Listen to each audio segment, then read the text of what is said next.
삶의 에너지를 줄입시다. 사랑합니다, 여러분. 지혜 디렉터 윤한석 목사입니다. 반갑습니다. 자, 잘 지내고 계십니까? 예, 저는 지금 갇혀 있습니다. 무슨 말이냐 하면요. 예, 원고를 쓰고 있는데 지금 저희 아파트 단지 내 나무에 똥약을 치고 있어가지고 베란다 문을 다 닫았습니다. 그래서 지금 선풍기에 의지하고 이렇게 글을 쓰고 있습니다. 참 갇힌 겁니다. 요만큼 갇혔는데도 굉장히 힘드네요. 자, 여러분들은 어디에 갇혀 있습니까? 갇혀 있지는 않으십니까? 예, 철학적인 질문이죠. 내가 어디에 매여 있는지, 얽매여 있는지, 무엇 때문에 그런지, 그래도 괜찮은지 잘 관찰해 보시면 여러분들이 자유를 찾는데 큰 키가 될 거라 생각을 합니다. 자, 1년이 지났습니다. 정확히는 11개월이 지났습니다. 뭐가 1년이 됐냐고요? 예, 삶의 에너지를 줄이는 지혜 위즈덤을 방송한 지 11개월이 됐습니다. 제가 찾아보니까 지난 2014년 10월 1일부터 제가 유튜브에 올리기 시작했습니다. 그 사이에 이제 책이 좀 출판되지 않아서 좀 신적도 있었고요. 그래도 계속 줄곧 달려왔습니다. 사실 저에게 참 좋았습니다. 출판하기까지 또 여러 번 읽었지만 책을 출판하고 방송을 하면서 다시 읽으니까 굉장히 더 좋았습니다. 제가 썼지만 뭐 잘 쓴 것 같기도 하고 예, 처음 출판한 것 치고는 뭐 꽤 잘 쓴 것 같기도 합니다. 예, 사실 이제 좀 무서웠던 것도 있습니다. 왜냐하면 이제 문자로 책이 이렇게 나오고 나서 제 생각이 바뀌면 어떡하나 뭐 그런 걱정도 했습니다. 근데 아직까지는 별로 틀린 것 같지도 않고 또 생각도 바뀐 것 같지 않습니다. 그래서 굉장히 다행이라고 생각을 합니다. 제가 왜 이렇게 말씀을 드리냐면요. 이제 강의가 2번 남았기 때문입니다.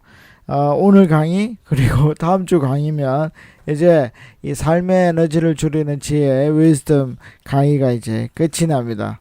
아쉽습니다. 예, 아쉽죠, 여러분들도? 예, 저는 이제 뭐 시원섭섭합니다. 정말 시원섭섭하다는 말이 가장 정확한 표현인 것 같습니다. 그리고 다시 한번 여러분들께 감사를 드립니다. 저의 강의를 열심히 들어주셔서 정말 감사드립니다. 여러분들 때문에 제가 용기를 내서 열심히 강의를 했던 것 같습니다. 너무 고맙습니다. 또 그 사이에 작은 변화도 있었습니다. 그동안에는 이제 유튜브에만 강의를 올렸었거든요. 근데 이제 지난주부터 제가 팟빵이라는 앱에다가 강의를 올리고 있습니다. 팟빵은 이제 팟캐스트라는 인터넷 방송 플랫폼입니다. 그래서 이게 좋은 게요. 유튜브는 올리는데 파일 크기가 커집니다. 그런데 팟빵은 음악 파일로 올리거든요. 그래서 이제 유튜브에 비하면 한 2분의 1이나 3분의 1 정도의 크기로 이렇게 올릴 수 있습니다. 그래서 여러분들이 다운받으시기에도 그렇게 부담이 되지 않는 좋은 앱이라고 생각을 합니다. 제가 이제 다음 주쯤에 1회부터 다시 좀 더 올리려고 합니다. 그래서 관심을 가져주시고 또 여러분들이 들어보시면서 다시 좋으시면 여러 사람에게 좀 알려주시면 좋겠습니다. 여러분들이 한 10명 정도 알려주시고요. 아는 분들이 100명 이상 되시는 분들에게는 좀 다 추천해 주시면 많은 사람들이 지혜롭게 살 수 있는데 도움이 될 거라고 생각을 합니다. 또 이렇게 좀 젊으신 분들은 전자책을 좀 사용할 수 있는 분들은 예스24, 알라딘, 그리고 반니앤 누니스, 인터파크에 가시면은 제 전자책도 있습니다. 예, 그 전자책을 이렇게 구입하시고 별로 비싸지 않습니다. 그래서 구입하시고 읽어보시면은 여러분들이 정말 지혜롭게 사는데 큰 도움이 될 거라 생각을 합니다. 당분간은 제가 이제 기독교 서적을 집필하는데 총력을 기울여야 할 것 같습니다. 제가 지금 거의 마무리돼 가는 게 이제 목사에 관한 책입니다. 진짜 목사가 어떤 목사인가. 그리고 이제 또 시작하려고 하는 책이 이제 에베소서를 이제 성경은 그 구약은 히브리어 그리고 신약은 헬라어로 되어 있습니다. 고대 그리스어로 되어 있는데요. 그래서 그걸 원어로 풀어서 이렇게 강의하는 그런 책을 준비하고 있습니다. 기독교인 분들이시라면 좀 기도해 주시고요. 비기독교인 분들이시라면 좀 많이 응원해 주시면 감사하겠습니다.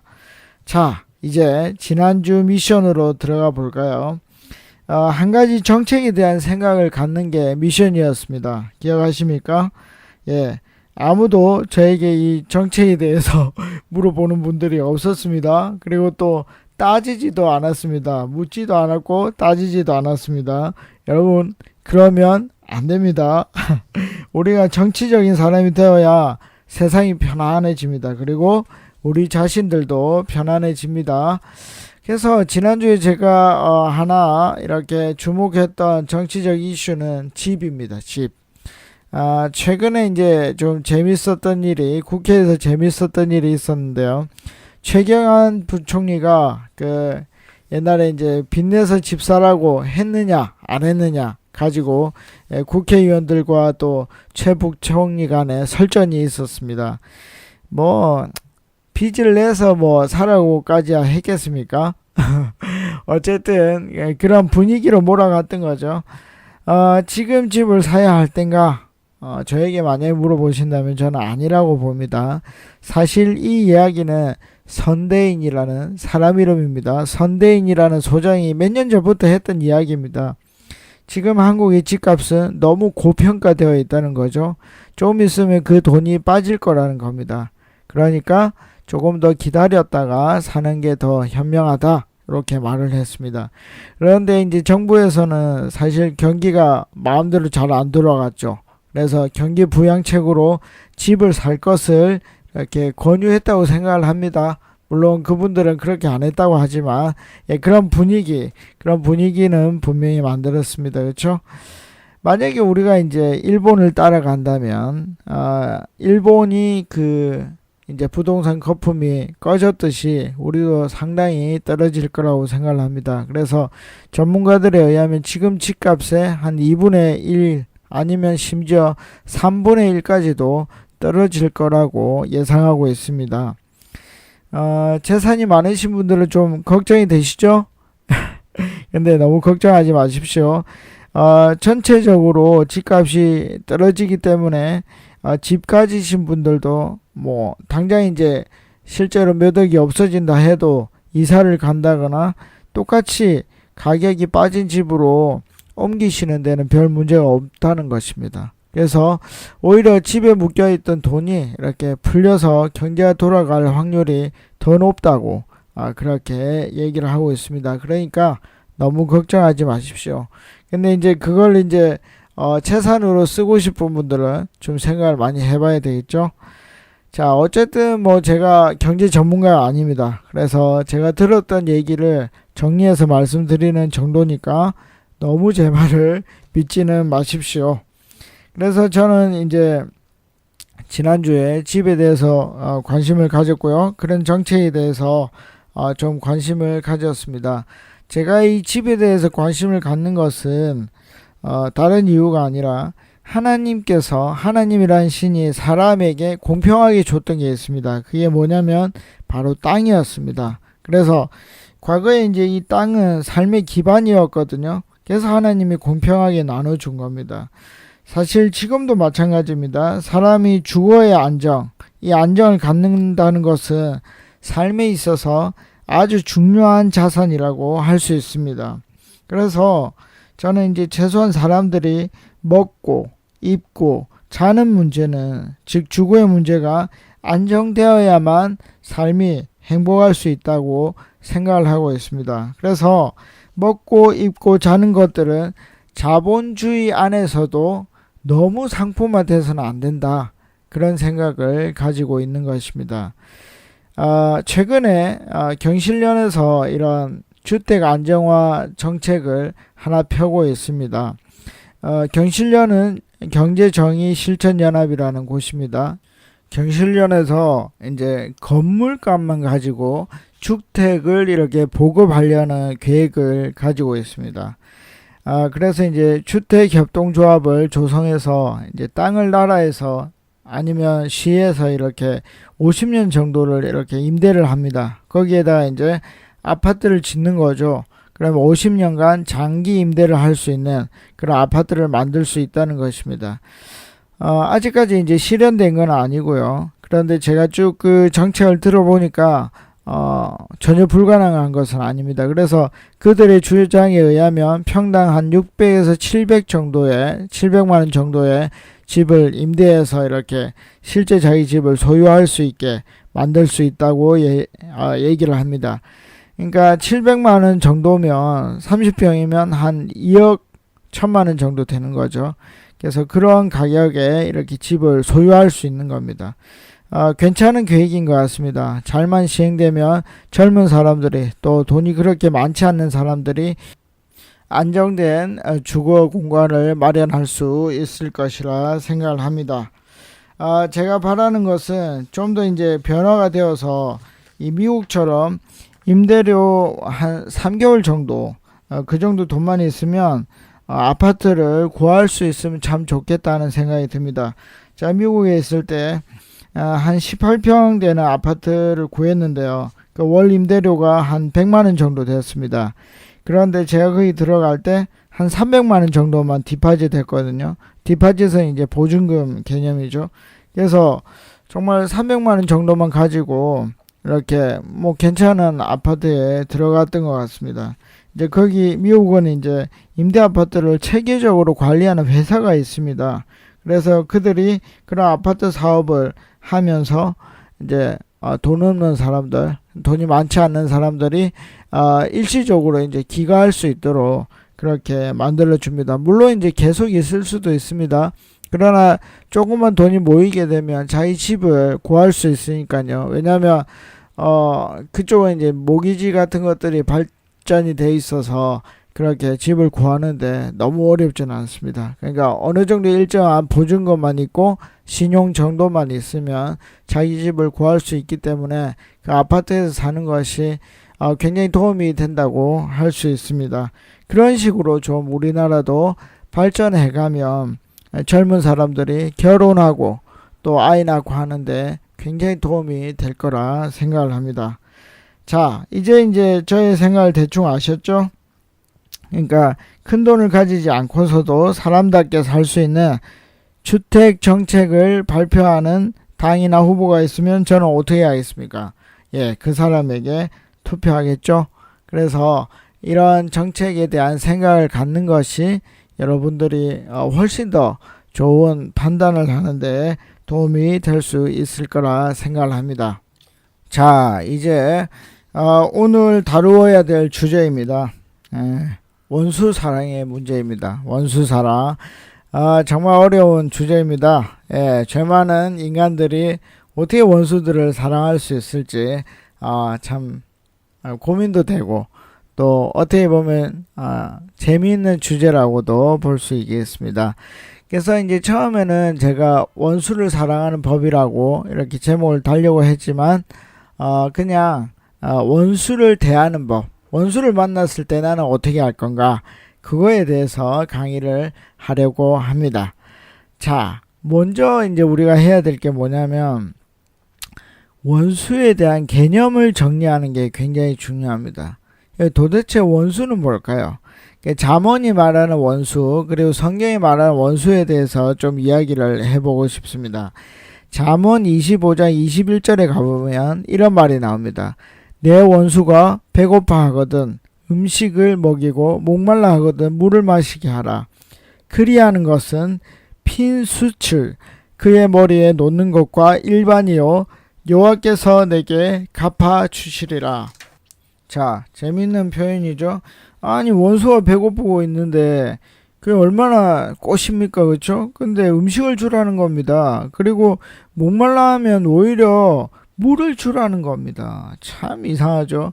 그렇게 하면 두 가지 이익이 있는데, 하나는 뭐냐면 그렇게 하는 것이 그 사람의 머리에 수출 놓는 거와 같다는 겁니다. 막 불이 붙은 수출 놓는 겁니다. 그러면 뭐 자기가 굉장히 힘들어 하겠죠. 그러니까 내가 나쁘게 대했는데 더 좋게 하니까 힘들다 하는 것입니다. 그리고 그렇게 하면 누가 너에게 좋은 걸 갚아준다고요? 예, 여호와, 그러니까 신이 너를 더 잘되게 만들어 줄 거다. 그러니까 너는 그에게 좋게만 해라. 원수에게 좋은 것만 줘라. 이렇게 얘기를 하고 있습니다. 자, 여기에 나타나는 원수는 어떤 원수인 것 같습니까? 예, 그나마 양심이 살아있는 그런 원수를 얘기하는 겁니다. 그러니까 우리가 상상하는 정말 나쁘고 잔인한 원수가 아닙니다. 그러니까 성경이 말하는 원수는 그 정도의 그래도 양심이 있는 그런 나쁜 놈을 얘기를 하는 겁니다. 자, 그 다음에 하나 또 재미난 본문, 제가 참 좋아하는 본문입니다. 누가복음 6장 27절에서 32절을 제가 좀 읽으면서 설명을 드리겠습니다. 그러나 너희 듣는 자에게 내가 이르노니 너희 원수를 사랑하며 너희 미워하는 자를 선대하며, 이런 말이 나옵니다. 이 잠언이랑 좀 일맥상통하죠. 너희를 저주하는 자를 위하여 축복하며 너희를 모욕하는 자를 위하여 기도하라.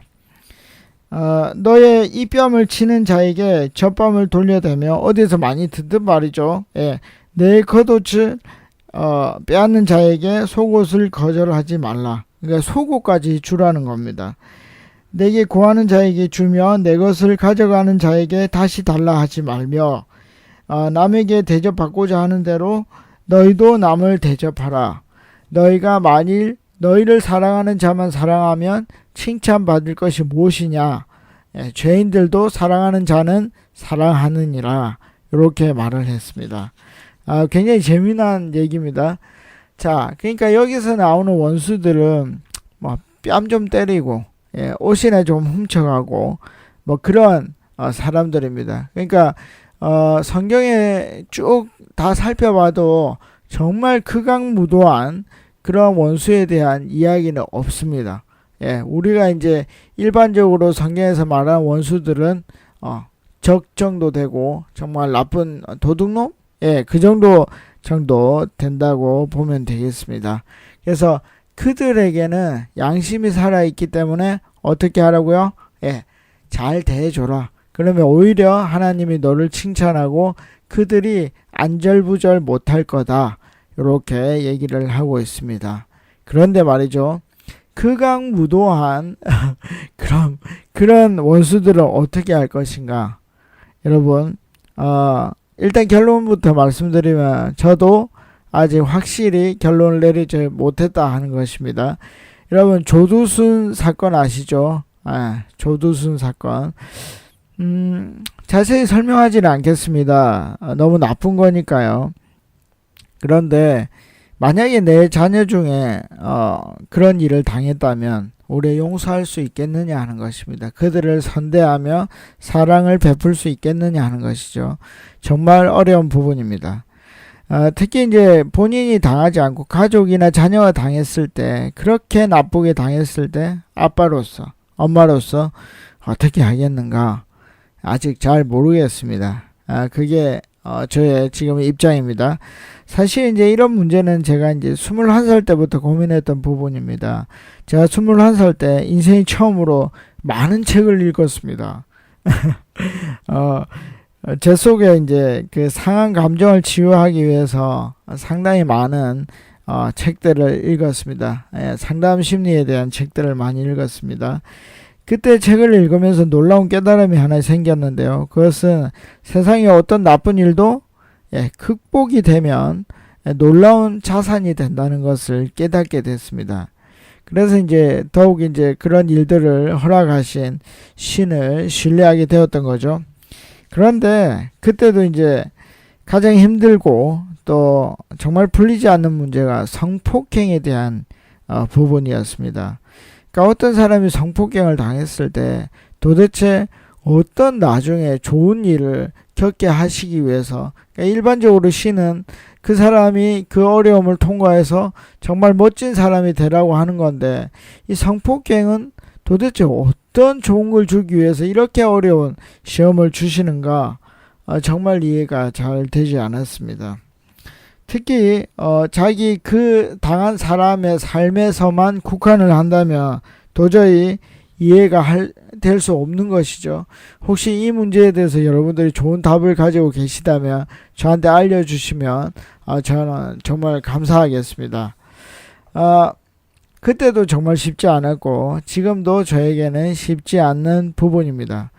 물론 이제 이성적으로 이해가 가는 부분들은 많습니다. 첫째, 하나님은 자연 질서 플랫폼을 따른다는 거죠. 그러니까 하나님은 각 개인도 사랑하시지만 그들이 처해 있는 그 자연 질서 플랫폼도 무시하지 않는다는 겁니다. 예를 들면 이런 거죠. 세월호 사건 때 아이들이 많이 기도했습니다. 그렇지만 그 경우에 하나님은 그들의 기도를 들어주시지 않았고 배가 가라앉는 자연적인 방법을 택했습니다.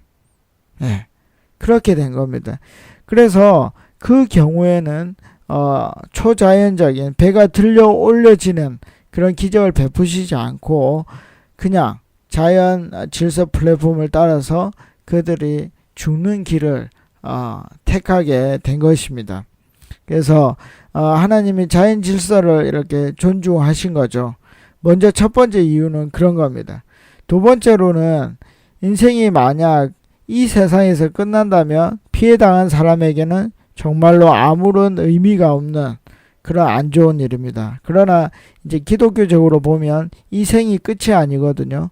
천국이라는 영원한 세상이 있기 때문에 우리는 이제 거기에서 보상을 받을 수 있다는 것이죠. 그래서 피해를 줬던 사람들이 엄청 힘든 지옥에 가게 되겠죠. 예, 그래서 보상을 받는다는 겁니다.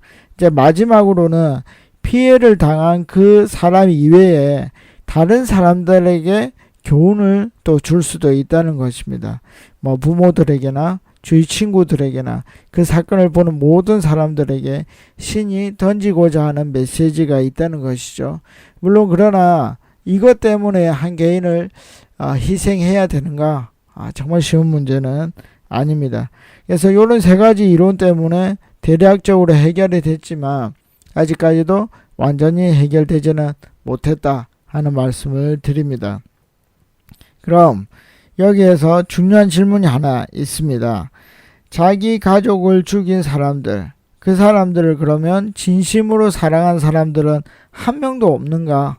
그 문제를 한 명도 해결하지 못했는가? 정말 불가능한 일인가 하는 것입니다. 기독교에서는 이제 유명한 사람들이 좀 있는데요. 손양원 목사라는 사람이 있습니다. 이분은 6.25 때 북한군이 내려와서 그 목사님의 아들을 죽였습니다. 그래서 그 북한군에게 아들을 잃었습니다. 그런데 이 손양원 목사는 자기 아들을 죽인 북한군을 양자로 맞아들입니다. 그리고 평생 정말 사랑합니다.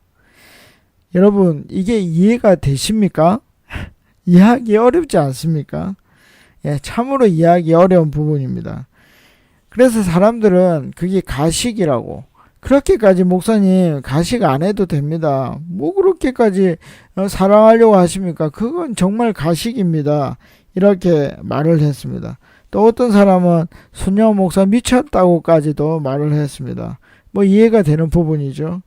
그런데 제가 여러 사건들을 보고 쭉 이렇게 그 손 목사님의 일을 따라가 보면 가식적으로 그 북한군을 사랑했던 건 아닌 것 같습니다. 정말 자기의 아들처럼, 아니 아들로 사랑했습니다. 참 불가능한 일인 것 같지만 그 사람은 해낸 겁니다. 또 이런 사건이 2차 대전 때도 있었습니다.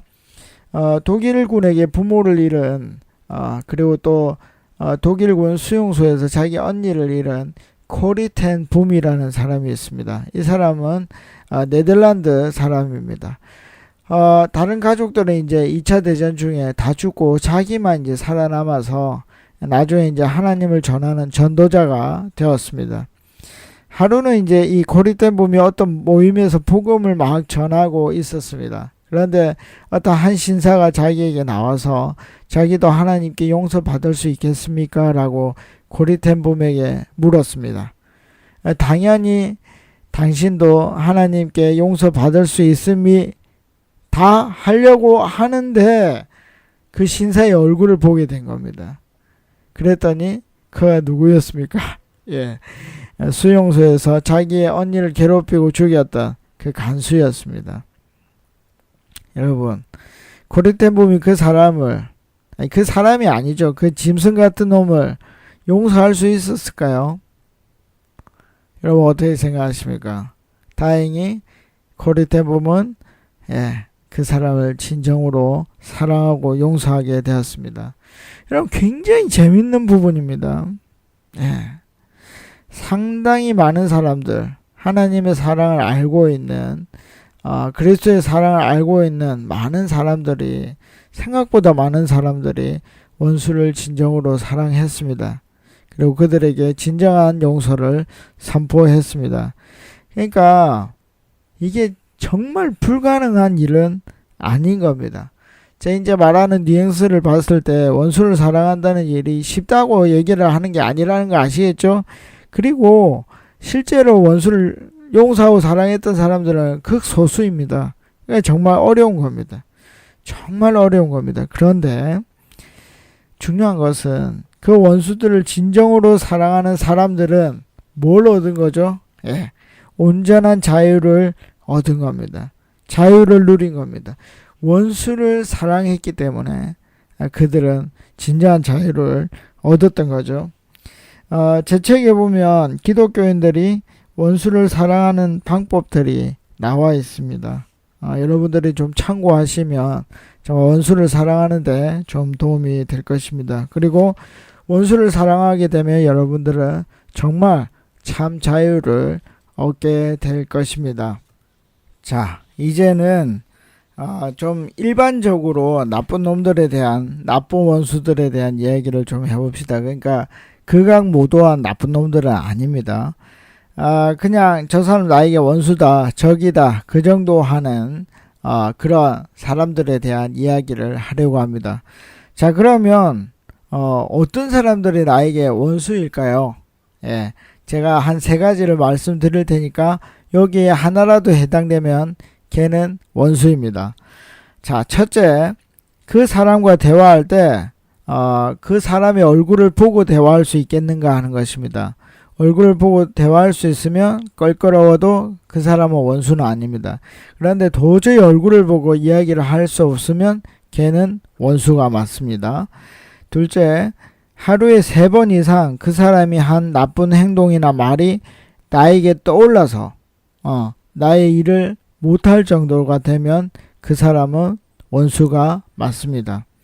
셋째, 그 사람과 대화할 때 겉으로라도 웃을 수 있으면 그 사람은 원수가 아닙니다. 그런데 절대 웃을 수 없다면 그 사람은 원수입니다. 아시겠죠? 자, 이 기준에 하나라도 들면 여러분 그 사람은 원수입니다. 여러분들은 그 사람 때문에 사실 절대 행복할 수가 없습니다. 그리고 대부분의 경우에는 그 사람의 영향력을 이겨낼 수도 없습니다. 이겨내지 못하면 어떻게 해야 할까요? 제가 예전에 거리감에 대해서 말씀을 드렸죠. 가장 멀리 떨어져야 됩니다. 내가 떨어질 수 있을 만큼 가장 멀리 그에게서 떨어져야 됩니다. 그래야 우리는 그 원수의 영향력으로부터 벗어날 수 있습니다. 근데 이제 생각보다 많은 사람들이 무모한 시도를 합니다. 특히 기독교인들이 이러한 무모한 시도를 합니다. 원수를 사랑하려고 하는 거죠. 그런데 중요한 것은 대체로 위에 3가지의 경우에 걸린 사람들은 그 사람들을 사랑할 힘이 없습니다. 여러분 잘 이렇게 생각하셔야 됩니다. 일단 원수가 됐다는 것은 그 사람들을 사랑할 힘이 아직 자기 속에 없다는 겁니다. 사실 이제 엄밀히 말하면 앞에서 말한 손양원 목사나 고리텐 붐은 원수를 용서했던 게 아닙니다. 여러분 이미 그들은 그 원수가 아닌 거죠. 원수가 아닌 겁니다. 너무 이 사람들의 그 힘이 강해져서 그 나쁜 사람들이 원수가 안 된 겁니다. 그래서 그들을 사랑할 수 있었던 겁니다. 그러니까 이게 재미있는 모순인데요. 참 좋은 모순이고요. 그러니까 원수가 아니기 때문에, 이미 아니기 때문에 그들을 용서할 수 있었던 겁니다. 그런데 원수라고 생각하는 사람들은 그들을 사랑할 힘이 없는 거죠. 요걸 여러분들이 잘 이해하셔야 됩니다. 그래서 아직 그들을 사랑할 수 있는 준비가 안 된 사람들은 가능하면 그 원수로부터 멀리 떨어지는 것이 굉장히 중요합니다. 싸워서 이길 수가 없습니다. 여러분, 어린아이가 어른을 이길 수 없는 거잖아요. 그러니까 이기려면 자기가 어른이 될 때까지 기다리고, 기다리는 기간 동안 뭘 해야 됩니까? 자기의 실력을 갈고 닦아야 되는 겁니다. 이게 이치입니다. 직장인이라면 직장을 관두는 것도 하나의 방법입니다. 그런데 이제 직장을 그렇게 쉽게 관둘 수가 없잖아요. 관둘 수 없다면은 그 사람이 없는 부서로 옮기는 것도 하나의 방법입니다. 어쨌든 멀리 떨어져 있어야 합니다. 또 이제 다른 경우에는 또 이민을 가는 것도 하나의 방법입니다.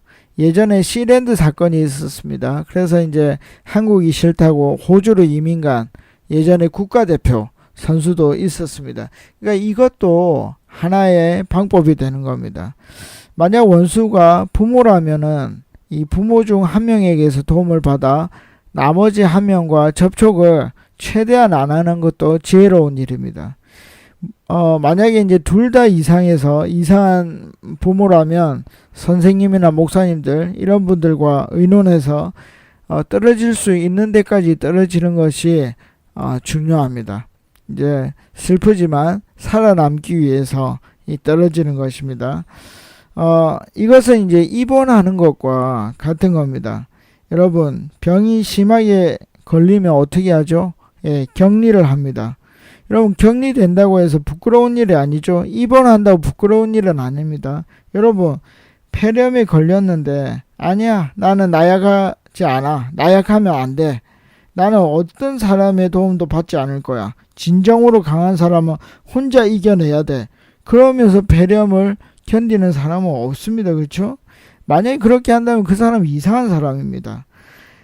병이 심하기 때문에 우리가 격리해서 입원해서 그 병이 나을 때까지 집중적으로 그 병을 치료하는 것입니다. 여러분, 그냥 입원해서 평생 입원해 있으려고 입원하는 사람은 없죠? 낫기 위해서 가는 겁니다.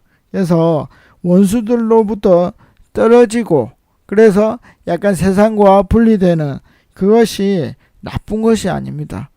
영원히 거기에 있으려고 한다면 그것은 잘못된 거지만, 거기에서 자기의 힘을 기르고 다시 세상으로 나오면 그뿐인 겁니다. 그러면 오히려 면역력이 생겨서 더 잘 지낼 수 있습니다. 그래서 멀리 떨어져서 격리되어서 좀 쉬고 어떻게 합니까? 상담가와 이제 자기의 마음의 문제를 이제 대화로 풀어내야 되겠죠.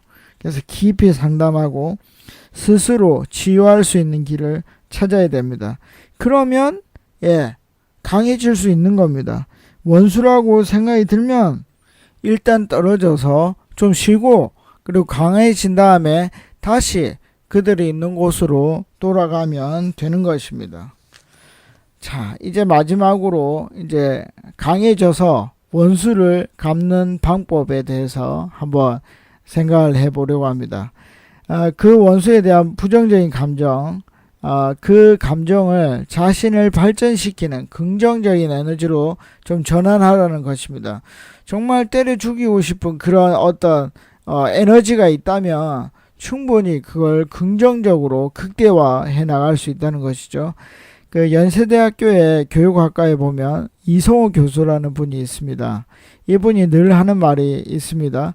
자신의 그 고등학교 선생님이 너는 앞으로 아무것도 못할 거야 라고 말을 했다고 합니다. 그래서 그 선생님의 말을 깨기 위해서 최선을 다해서 공부했다고 합니다. 그리고 교수가 되었습니다. 그러니까 자기의 그런 부정적인 에너지를 바꾸어서 긍정적인 에너지를 최대한으로 발휘한 것입니다. 저 역시도 이런 경우가 있었는데요.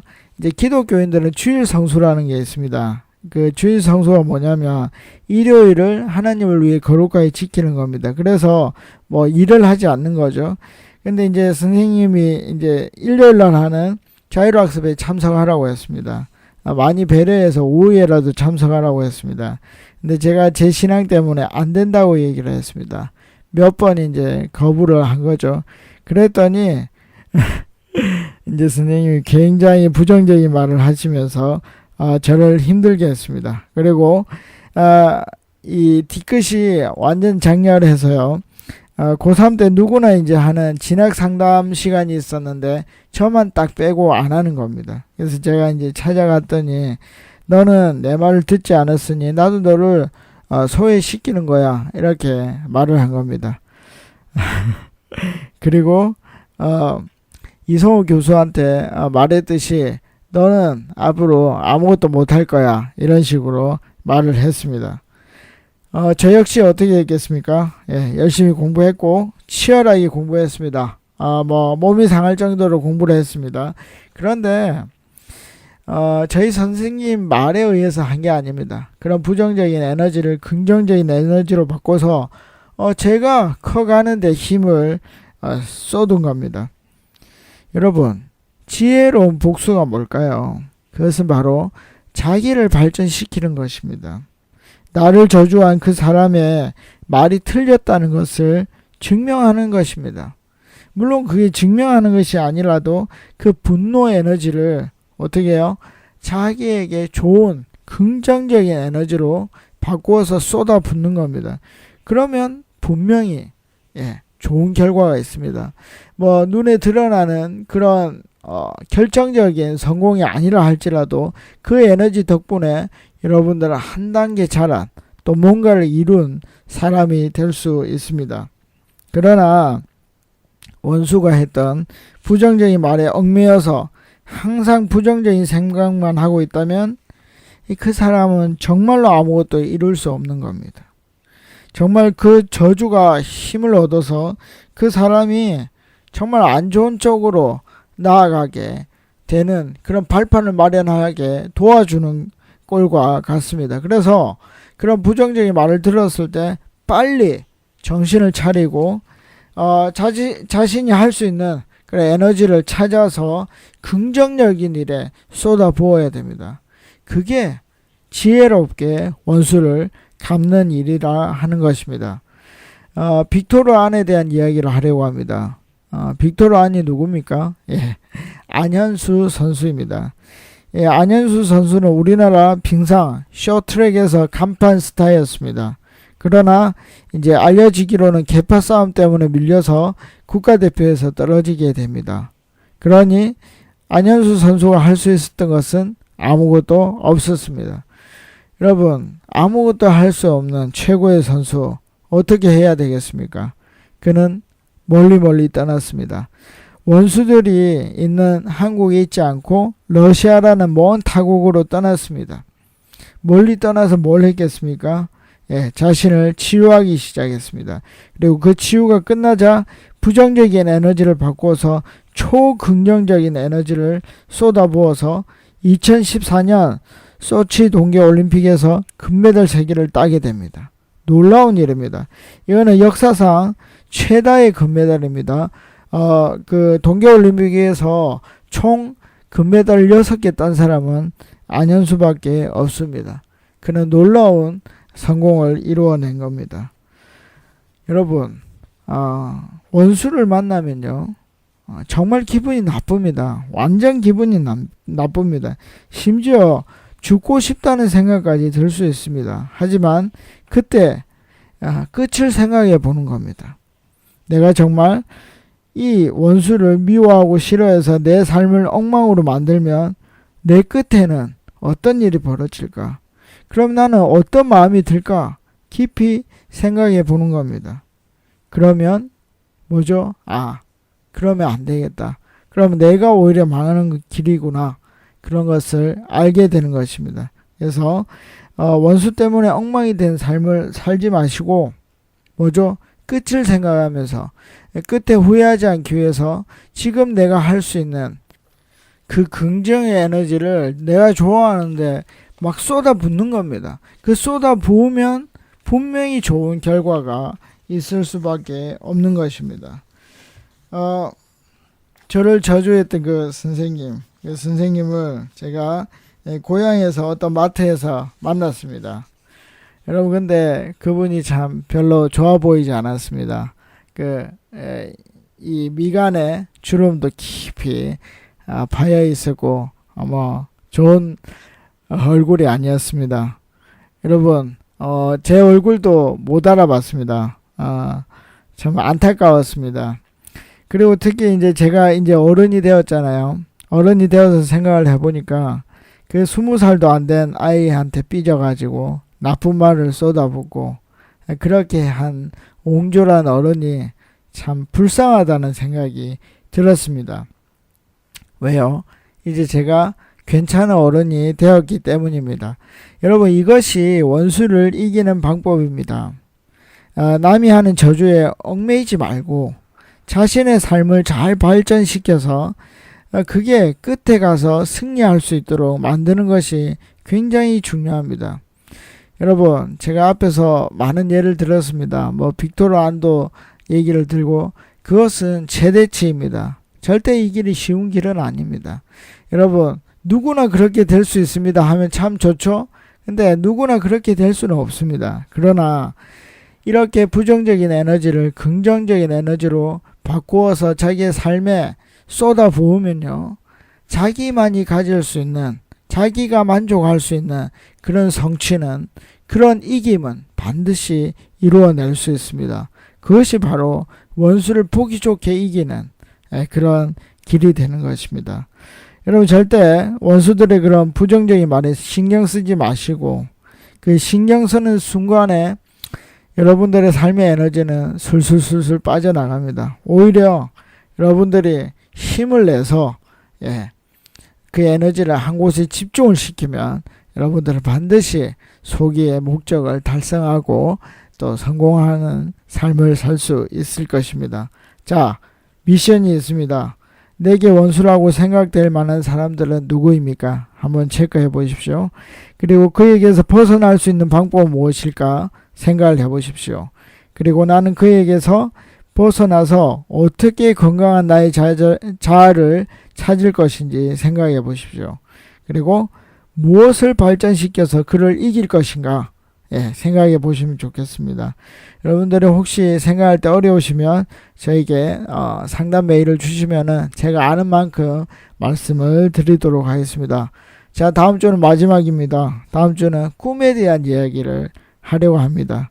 어떻게 하면 꿈을 따라 사는 삶을 살 수 있을 것인가? 자, 제가 말씀드리는 지혜 디렉터가 말씀드리는 꿈이 무엇인지 한번 기대해 보시면 좋겠습니다. 정말 건강하시고요. 행복하시고요. 안녕히 계십시오. 삶의 에너지를 줄입시다. 파워.